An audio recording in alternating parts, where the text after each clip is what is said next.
Hello everyone, कैसे हैं आप लोग। Welcome to Mamta classes.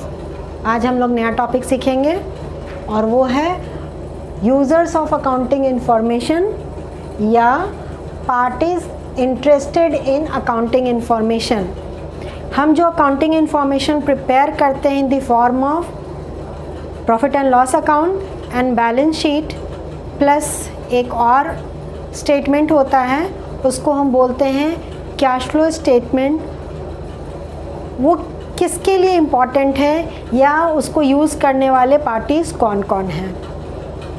अब ये बनाया गया है तो किसी के काम के लिए तो बनाया गया होगा ना, तो कौन से पार्टीज़ हैं जिनके काम के लिए ये हेल्पफुल है, बेनिफिशियल है।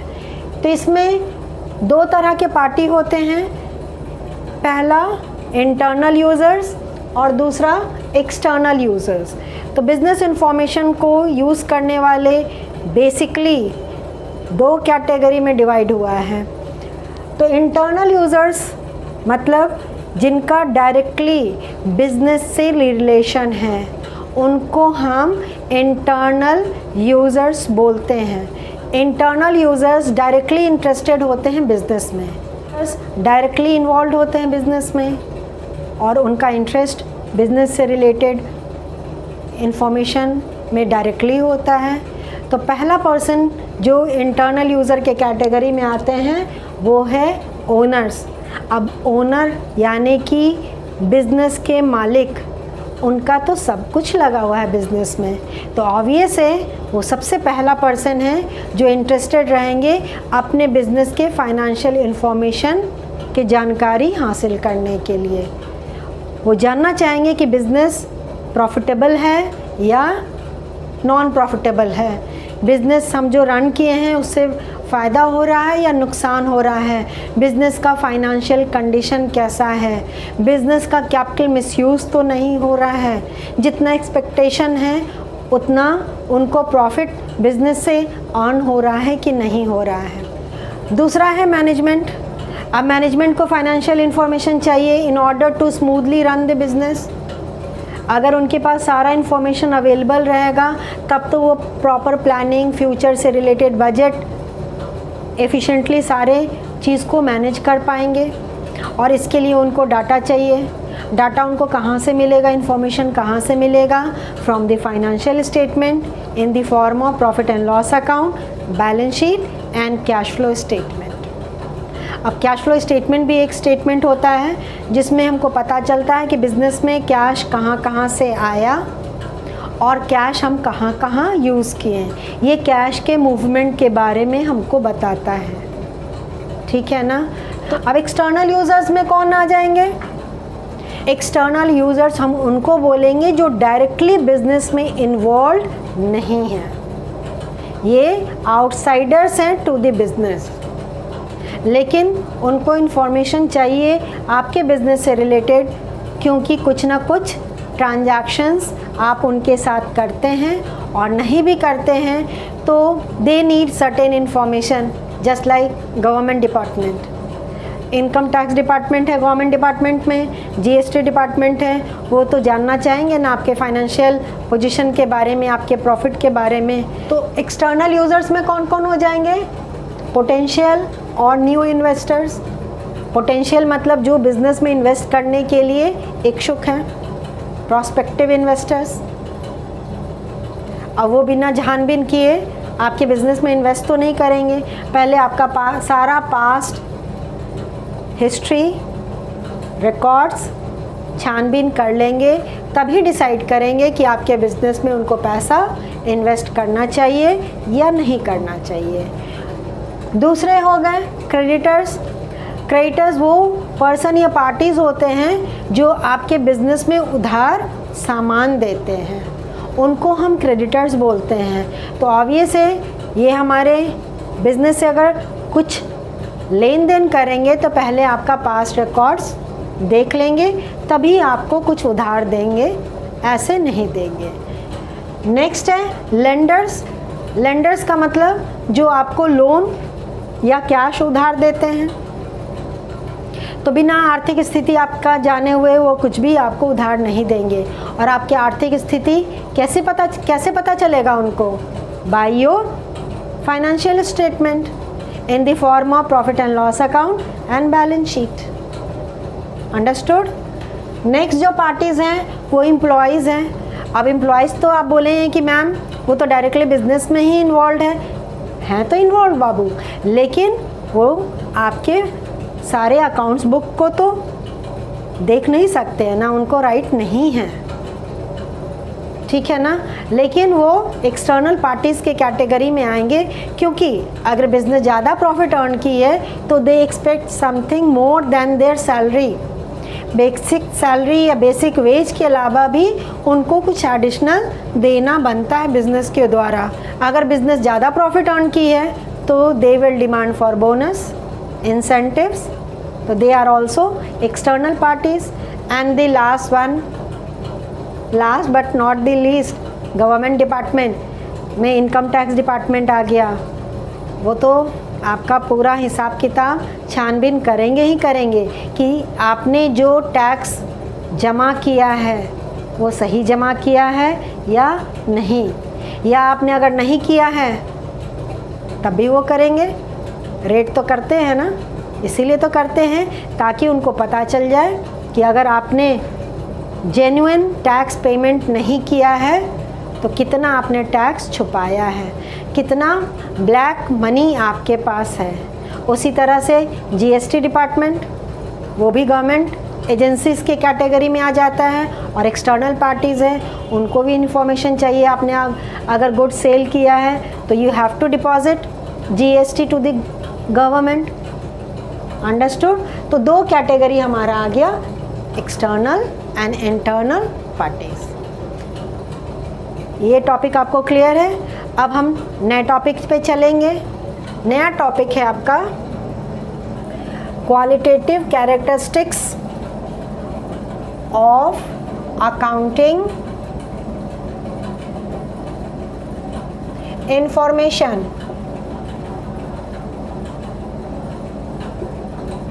तो ये जो अकाउंटिंग इंफॉर्मेशन है उसका क्या क्या क्वालिटीज़ होना चाहिए, तभी वो आपके बिजनेस के लिए बेनिफिशियल या हेल्पफुल है।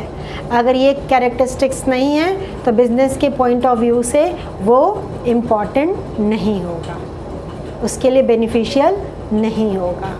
तो सबसे पहला कैरेक्टरिस्टिक्स जो होना चाहिए अकाउंटिंग इंफॉर्मेशन का वो है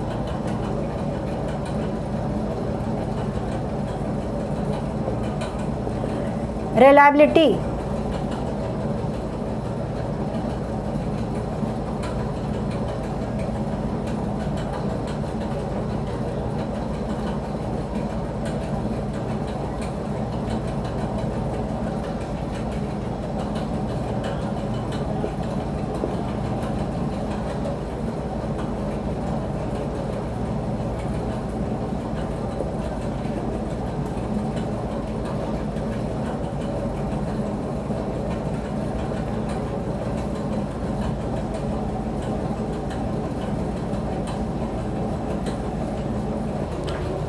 तो qualitative characteristics of accounting information ये टॉपिक है, मतलब जो अकाउंटिंग इंफॉर्मेशन आपने प्रेजेंट किया है या बनाया है उसमें क्या क्या क्वालिटीज़ होना चाहिए।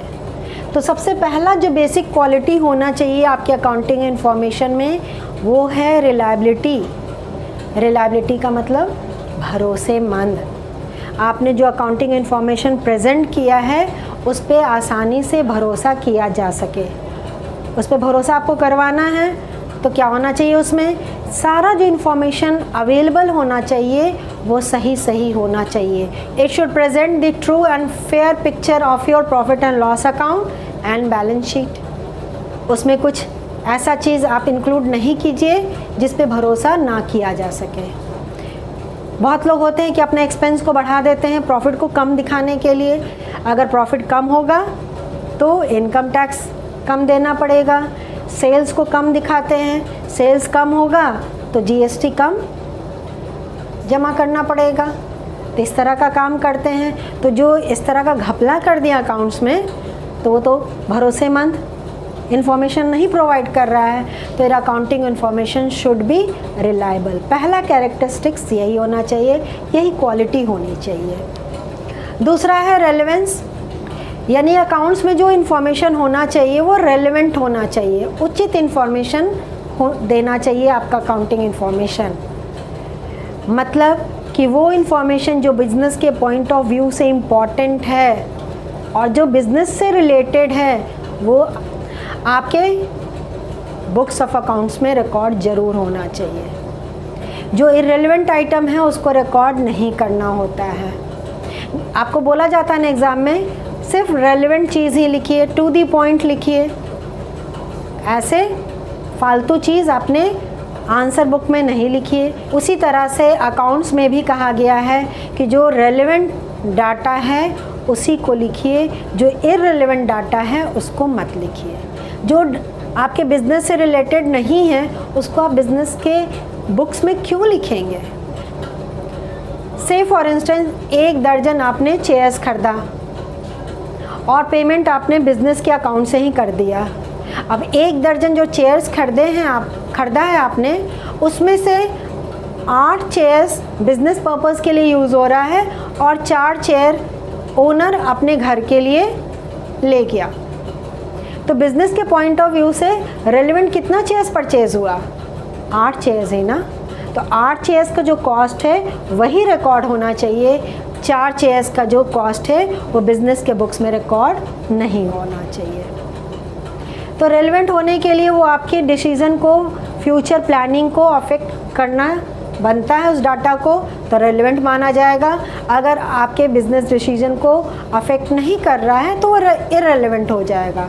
से फॉर इंस्टेंस अगर आपने 1 लाख का सामान ख़रीदा है और उसमें से अगर 10 रुपया छूट भी जा रहा है रिकॉर्ड करने के लिए तो वो इररेलेवेंट हो गया। 10 रुपया 1 लाख में 10 रुपया मायने नहीं रखता है। लेकिन अगर कोई छोटा मोटा बिजनेसमैन 100 रुपया का ही सामान ख़रीदा है तो उसमें 10 रुपया भी इम्पॉर्टेंट है, उसके लिए 10 रुपया भी मायने रखता है, तो 10 रुपया भी उसके लिए लिखा जाएगा। तो this is the concept of relevance. Next है अंडरस्टैंडेबिलिटी। आपका अकाउंटिंग इन्फॉर्मेशन ऐसा होना चाहिए कि कोई भी पढ़ा लिखा इंसान आसानी से समझ सके। आसानी से समझने के लिए उसमें आपको बहुत ज़्यादा कॉम्प्लिकेशन नहीं लाना है। अकाउंट्स में जो बेसिक टेक्निक से बेसिक पैटर्न है उसी को फॉलो करते हुए आपको अपना अकाउंट्स प्रिपेयर करना है। और अकाउंट्स कौन प्रिपेयर करता है बाबू मेरे? अकाउंटेंट। रिकॉर्ड्स कौन मेंटेन करता है? बुक्स कौन मेंटेन करता है? क्लर्क, जिनको हम बुक कीपर बोलते हैं। तो बुक कीपर का काम है सारा रिकॉर्ड मेंटेन करना, उसमें ट्रांजैक्शंस रिकॉर्ड करना, और अकाउंटेंट का काम है अकाउंटिंग करना। अगर बिज़नेस छोटा मोटा है तो ये दोनों काम एक ही बंदा कर लेता है। उतना अफोर्ड नहीं कर सकता है बिज़नेस कि सेपरेट पर्सन को वो हायर करे, एक बंदा अकाउंट्स के बुक्स को मेंटेन करे और दूसरा अकाउंटिंग करे। बहुत सारे बिज़नेस के लिए ऐसा पॉसिबल नहीं हो पाता है, तो वहाँ एक ही पर्सन दोनों काम कर लेते हैं। ठीक है ना। तो अकाउंट्स अच्छे तरीके से, प्रॉपर तरीके से लिखा जाना चाहिए कि कोई भी कॉमन मैन जो पढ़ा लिखा बंदा है, पढ़ा लिखा इंसान है, वो उसको समझ सके। बहुत हाई नॉलेज की आवश्यकता ना पड़े उस अकाउंटिंग इन्फॉर्मेशन को समझने के लिए, उससे इन्फॉर्मेशन डिराइव करने के लिए। ठीक है। नेक्स्ट है कंपेरेबिलिटी। अब अकाउंटिंग इन्फॉर्मेशन ऐसा होना चाहिए जिसको हम कंपेयर कर सकें।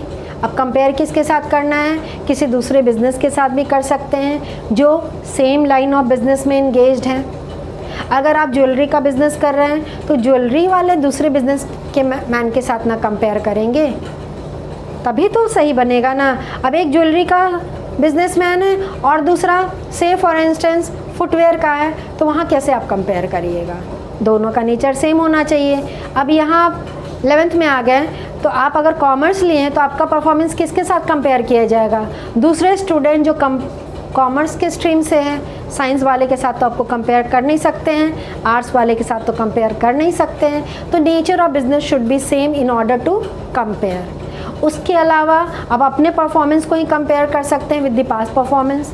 इस साल का जो फाइनेंशियल स्टेटमेंट है उसको पास्ट के फाइनेंशियल स्टेटमेंट के साथ कंपेयर कर सके, इस तरह से आपका फाइनेंशियल स्टेटमेंट प्रिपेयर होना चाहिए।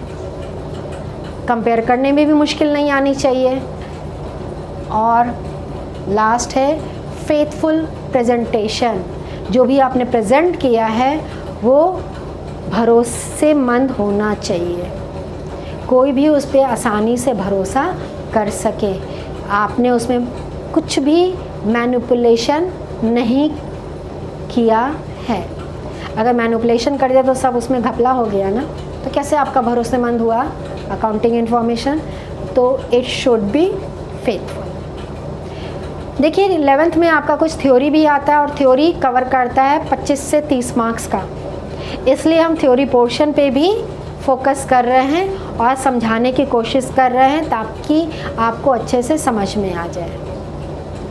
आज हमने पहला चैप्टर, आज हमने आपका अकाउंटेंसी का first chapter meaning and objectives of accounting cover कर दिया है।